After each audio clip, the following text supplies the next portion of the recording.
Hello viewers, and welcome to the second video in my SHTF Solar install.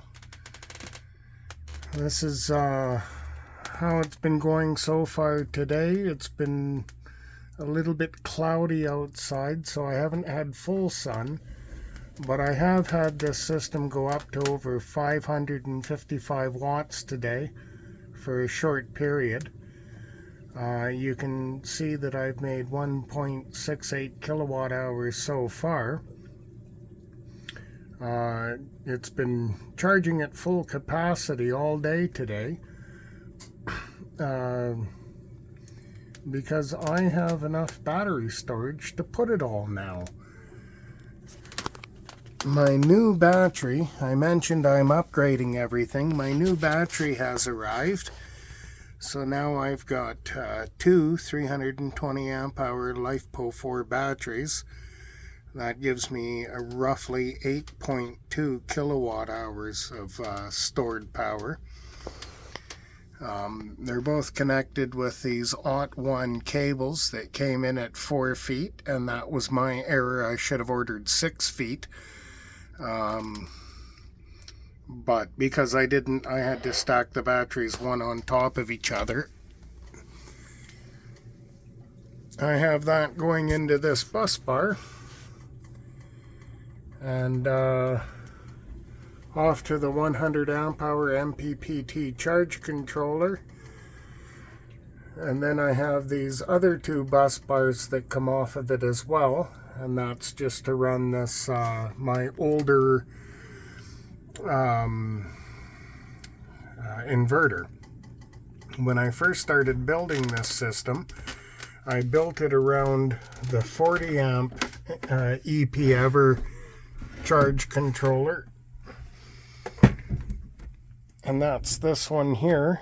You'll see it in some of my earlier videos, and that ran with two 260 watt solar panels, and I'm still using the same solar panels, and this is the 40 amp hour charge controller.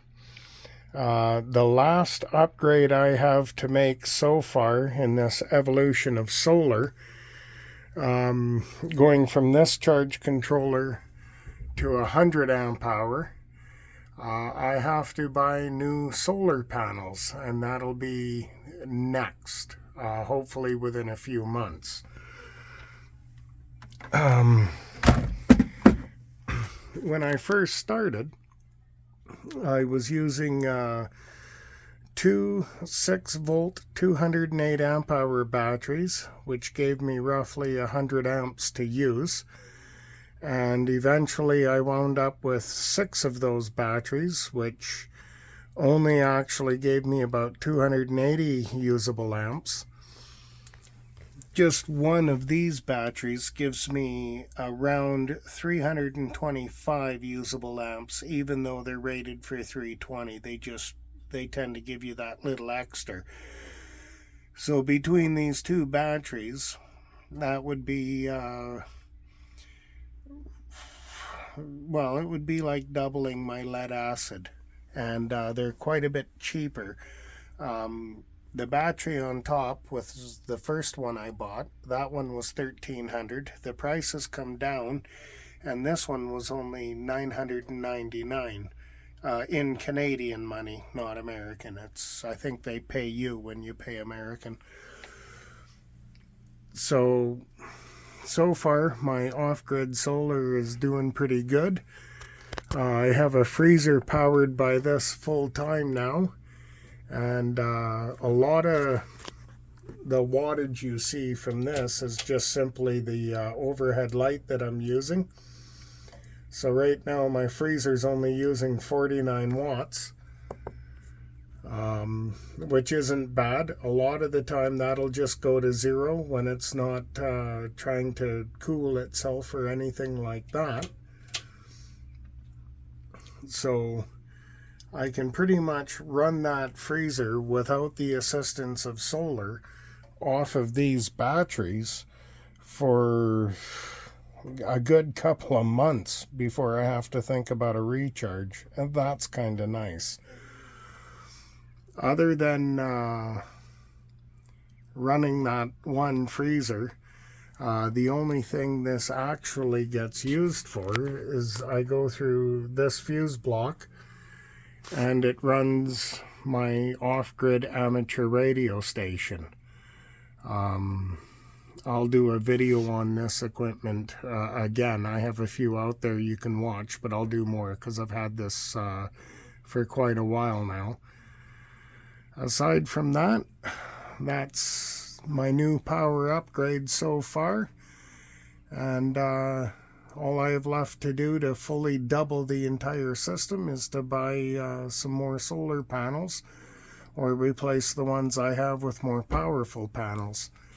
And we'll kind of, even I'm curious to see how I'm going to go with that.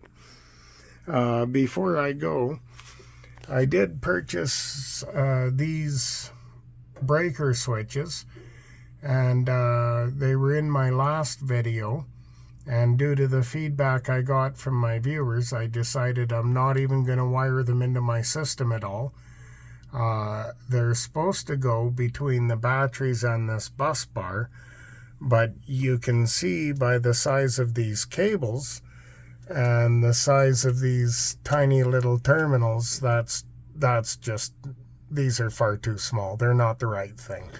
And I think my viewers are right that these are unreliable and they'll trip out at about 100 watts or 100 amps, 150 amps. So I'm not going to wire them into the system just yet. I will, I'll get some other stuff and I'll test them and make sure that they, well, I'll find out what they do, regardless what's wrote on them, and decide if I want to use them after that. But for now, I don't want to put them in the system and have it cause me grief, considering I am actively relying on this to work and keep a freezer going. I wouldn't want it to just shut down. However, I don't have any breakers or any other disconnects in here, and I'm very uncomfortable with that.